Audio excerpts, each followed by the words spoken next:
Have you ever pulled into a truck stop late at night, walked past a row of parked semis, and noticed that half of them are sitting there with their engines idling? Not moving, not loading, not going anywhere, just running, rumbling quietly in the dark while the rest of the world sleeps. And if you have ever wondered why a professional driver would leave a perfectly good engine burning fuel all night long when the truck is going nowhere, you're asking exactly the right question, because the answer is not laziness, and it is not carelessness. It is a decision built on experience, economics, safety, and a set of realities about life on the road that most people outside the industry have never had to think about. Hey, what is going on, everyone? Travis Walker here, coming at you from Titan Haulers. I'm out here at a Flying J just outside of Amarillo, Texas, which is home for me, and I've got my Peterbilt 389 parked right behind me. You can probably hear her idling in the background, and yeah, that is exactly what tonight's video is about. I have been driving trucks for 20 years. Started when I was 22, right out of my dad's diesel repair shop. And in 2 decades on the road, I have learned that almost everything people think they know about trucking from the outside is either incomplete or just flat wrong. This channel exists because I got tired of seeing bad information online. I'm an independent owner-operator. I run my own rig, I pay my own fuel bills, and I have no reason to tell you anything other than exactly what I have seen and learned out here. So tonight we are talking about engine idling, why drivers do it, what it actually costs, what happens when you do not do it, and what the technology looks like that is trying to change the equation. Let us get into it. Walk into any truck stop diner in America and bring up engine idling, and you will have a conversation going within 30 seconds. Guaranteed. Because this is one of those topics where everyone in the industry has an opinion. Most of those opinions are based on real experience, and a surprising number of them contradict each other depending on who you ask and where they drive. From the outside, the image of a truck sitting in a parking lot with its engine running all night looks wasteful, irresponsible even. You're burning diesel, you're producing emissions, you're making noise in a parking lot full of people trying to sleep, and you're doing all of that for a truck that is going absolutely nowhere. But here's what the outside view misses: that driver is not being careless with their fuel or indifferent to the environment. They are managing a set of competing problems, some mechanical, some physiological, some financial, and the idling engine is often the most reliable solution available to them in that moment. Not always the best solution, not always the cheapest solution, but reliable in a way that matters enormously when you're alone in a parking lot at 2 a.m. and the alternative is a problem you cannot fix until morning. To understand why, you have to understand what a parked truck actually needs and what happens to a truck and a driver when those needs are not met. Let us start with the mechanical side, because Travis will tell you the same thing his father told him in that diesel shop in Amarillo 20 years ago. A diesel engine is not just a machine that moves a truck. It is a system that maintains itself through operation, and parking it does not mean it stops having needs. The first need is temperature. A diesel engine operating at normal temperature is a happy engine. The coolant is warm. The oil is fluid. The metal components have expanded to their operating tolerances, and everything is running within the parameters it was designed for. Shut that engine down in cold weather, and the temperature begins dropping immediately. At moderate temperatures, say 5 to 10 degrees Celsius, this is manageable. The engine will cool, and restarting it in the morning is straightforward with a healthy battery and winter blend fuel.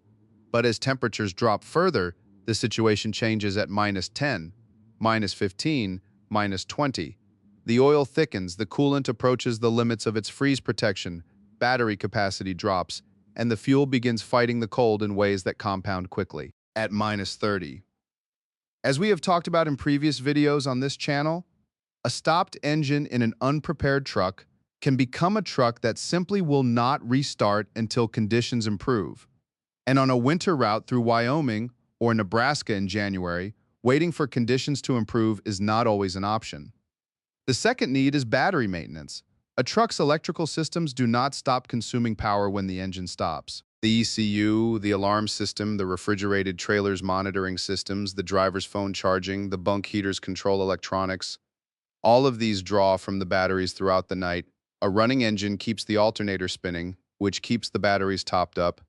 A stopped engine relies entirely on battery reserve, and batteries that have been depleted overnight by a cold weather electrical load may not have enough cranking power left in the morning to turn a cold diesel engine over. The third mechanical consideration is the air system. Air brakes require maintained air pressure. And although a parked truck with properly functioning air tanks holds pressure for extended periods, extended cold exposure can introduce condensation and freezing into the system that a running compressor would prevent. These are not catastrophic concerns in isolation, but they are real considerations that experienced drivers weigh when deciding whether to idle. Now, here's the side of the conversation that gets less attention in the technical discussions, but is equally important. The driver is a human being who needs to sleep, and the quality of that sleep has a direct bearing on how safely and effectively they operate a 40-ton vehicle the next morning. Sleep deprivation in commercial drivers is one of the most serious safety issues in the entire transportation industry. Fatigue-related accidents involving heavy trucks cause hundreds of deaths every year in the United States alone, and the research on how sleep quality affects driver performance is unambiguous. A driver who slept poorly is a less safe driver, not marginally less safe, significantly less safe in ways that show up in reaction time, hazard recognition, decision-making under pressure, and the subtle moment-to-moment attention management that professional driving demands. Temperature is one of the most significant factors in sleep quality. Humans sleep best within a fairly narrow temperature range, roughly 18 to 22 degrees Celsius for most people. Below that range, sleep becomes restless and less restorative. Above it, the same problem emerges from the other direction. A truck cab that gets too cold or too hot overnight because the climate system is not running produces a driver who arrives at 6 a.m. having technically met their hours of service rest requirement, but having not actually rested in any meaningful sense. The idling engine running the cab's HVAC system through the night solves this problem directly. The temperature stays where the driver set it. The air circulates, the driver sleeps, and the driver who climbs back into that seat in the morning is the version of themselves that everyone on the road around them needs them to be. Travis Walker will tell you this plainly. After 20 years, he has slept in cold cabs, he has slept in hot cabs, and he has slept in properly climate-controlled cabs. The difference in how he felt and performed the next day was not subtle. It was the difference between a good day and a day where he had to work hard just to stay sharp. Here's where the conversation gets specific in a way that matters to everyone running their own truck. Because idling is not free, and the cost is something Travis thinks about every single night. A heavy-duty diesel at idle burns approximately 3 to 4 liters of fuel per hour. Run that for 10 hours overnight and you have burned 30 to 40 liters of diesel just to sleep. At current diesel prices, that is roughly $40 to $55 per night, depending on where you are fueling. Run that cost across 250 nights a year, and you're looking at $10,000 to $13,750 annually in idle fuel alone. For an owner-operator already managing truck payments, insurance, tires, maintenance, and every other operating cost out of their revenue, that is a number that demands attention. And it is not just the direct fuel cost. Extended idling is harder on a diesel engine than normal operation. As we touched on earlier, combustion at idle is incomplete relative to loaded operation, which leads to carbon buildup on injectors, valve faces, and cylinder walls over time. An engine that idles excessively develops wear patterns that shorten service intervals and push major maintenance events forward. The indirect cost of idling in accelerated engine wear shows up quietly in the maintenance budget over years rather than days, but it is real and experienced mechanics will confirm it without hesitation. So the idling driver is not someone who has not thought about the cost. They have thought about it extensively. The decision to idle is a calculation, not a default. And the calculation weighs the known cost of idling against the known and potential costs of not idling. And depending on the temperature, the location, the age of the truck, and the equipment available, that calculation sometimes comes out in favor of running the engine all night. Here's where the story moves forward. Because the trucking industry did not look at those idle fuel numbers and shrug. It looked at them, did the math, and started developing alternatives that could deliver what the driver and the truck needed overnight without burning 40 liters of diesel to do it. The diesel-fired parking heater made by companies like Webasto and Eberspecher was the first major development in this space, and it remains one of the most practical and cost-effective solutions available. As Travis has covered in detail in a previous video on this channel, these units pull a fraction of a liter of fuel per hour, a tiny fraction of what the main engine burns at idle, and deliver cabin heat through a self-contained combustion and heat exchange system that operates completely independently of the main engine. The engine stays off, the driver stays warm. The fuel bill drops dramatically. The auxiliary power unit takes this concept further, adding full electrical generation capability to the climate control function. An APU running overnight burns somewhere between half a liter and a liter of fuel per hour, still a fraction of main engine idling cost, while powering the entire sleeper environment. Heat, air conditioning, refrigerator, microwave, TV, phone charging, CPAP machine. Everything a driver living in their truck needs to function through the night, powered by a small onboard generator that barely registers on the fuel gauge compared to the main engine idling battery electric APUs, push the technology further still. These systems charge from the truck's alternator during driving hours and then power the sleeper silently through the night with zero fuel consumption overnight. They are the cleanest, quietest solution available, and they comply with the strictest anti-idling regulations in places like California, where the fines for excessive idling are real and enforced. Travis runs a combination system on his Peterbilt, a bunk heater for cold nights when heat is the primary need and the electrical load is minimal, and an APU for nights where he needs full power for everything in the cab. After the investment in both systems, he has cut his overnight fuel consumption by close to 85% compared to main engine idling. The payback period on the equipment cost was under 2 years. Since then, it has been pure savings. Here's the honest part of the conversation that the technology advocates sometimes skip over. Not every driver has a bunk heater or an APU, and there are legitimate reasons why some drivers who know about the technology still make the choice to idle their main engine in certain situations. Older trucks, particularly owner-operator rigs purchased used without these systems already installed, require an upfront investment to retrofit. A quality APU installation runs $8,000 to $13,000. A bunk heater installation is less expensive, but still a meaningful cost for a driver managing tight margins. The payback calculation works clearly in the long run, but the upfront cash requirement is a real barrier for drivers who are not in a position to make that investment immediately. There's also the reliability argument that experienced drivers make quietly among themselves. Bunk heaters and APUs are additional components that can fail. In a region with no Webasto dealer nearby, a failed bunk heater at -15 is not a minor inconvenience. Drivers who have been burned by equipment failures in remote locations develop a preference for the main engine's proven reliability. That is hard to argue away with efficiency statistics. The main engine has one job and it has been doing it for years. Its track record is known, the aftermarket heater's track record is shorter, and its service network is thinner. In extreme cold, some drivers idle the main engine, not because they lack alternative heating, but as a backup to it. The bunk heater runs, but the engine runs too, because at -30, the consequence of both failing simultaneously is serious enough to justify the redundancy cost. This is not paranoia. It is the practical risk management of someone who has spent enough time in hostile conditions to respect them. The anti-idling conversation does not exist in a vacuum. Regulations governing engine idling in commercial vehicles have been tightening steadily, driven by emissions concerns, noise ordinances, and the availability of alternatives that make idling harder to justify on practical grounds. In California, anti-idling regulations for heavy trucks are among the strictest in the country, limiting idling to 5 minutes in most circumstances with meaningful fines for violations. Several other states have similar rules, and the regulatory trend is clearly in the direction of tighter restrictions rather than looser ones. Federal emission standards under development will push further in this direction as the EPA moves toward its near-zero emissions targets for heavy trucks. For drivers operating primarily in regulated states, the financial case for investing in idle reduction technology is reinforced by the compliance case. A truck running APU technology is not just saving fuel. It is avoiding fines, staying in compliance, and positioning itself for a regulatory environment that is going to get more demanding, not less, over the coming years. Travis's perspective on this is characteristically straightforward. The regulations are coming, whether you like them or not. The technology to comply with them exists, and it pays for itself. Fighting the reality of both is an expensive choice. When the practical alternative is already available and proven, here's a development in the industry that deserves more attention than it typically gets.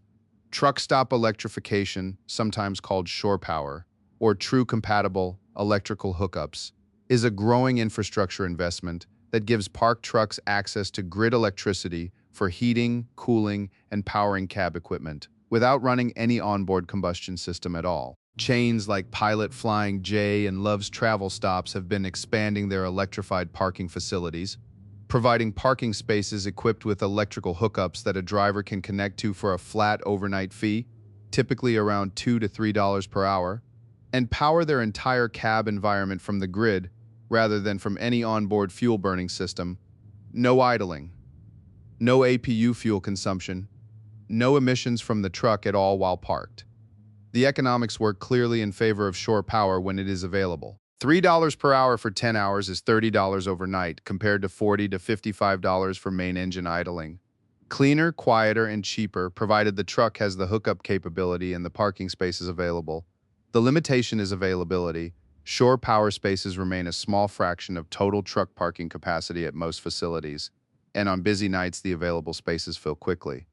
A driver arriving late may find every electrified space taken and face the choice between the conventional alternatives. But the expansion of these facilities is ongoing, and the long-term direction of the infrastructure is clearly toward more electrified options rather than fewer.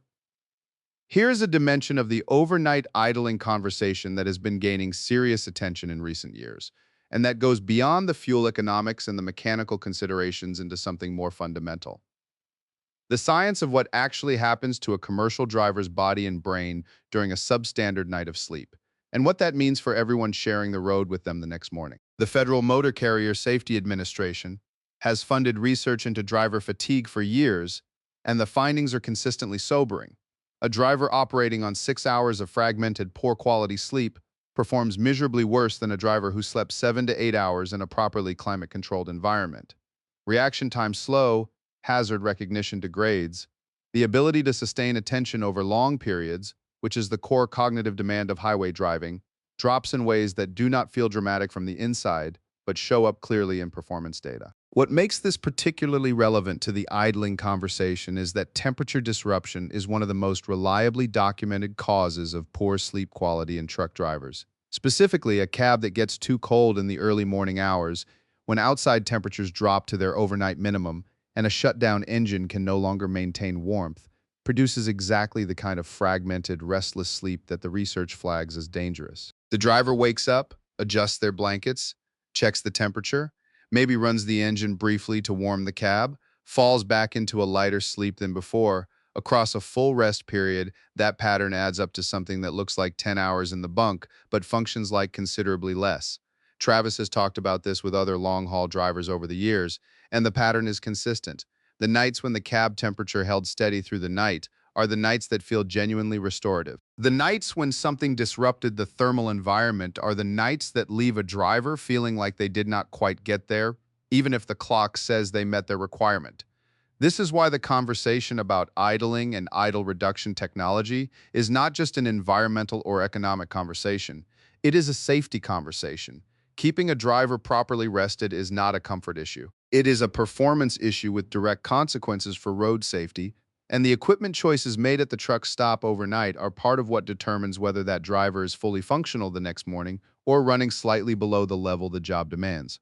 The trucking industry has been slow to frame it in these terms publicly, in part because acknowledging the connection between overnight comfort and driver performance opens conversations about equipment standards and operator responsibility that are commercially complicated. But the research is there.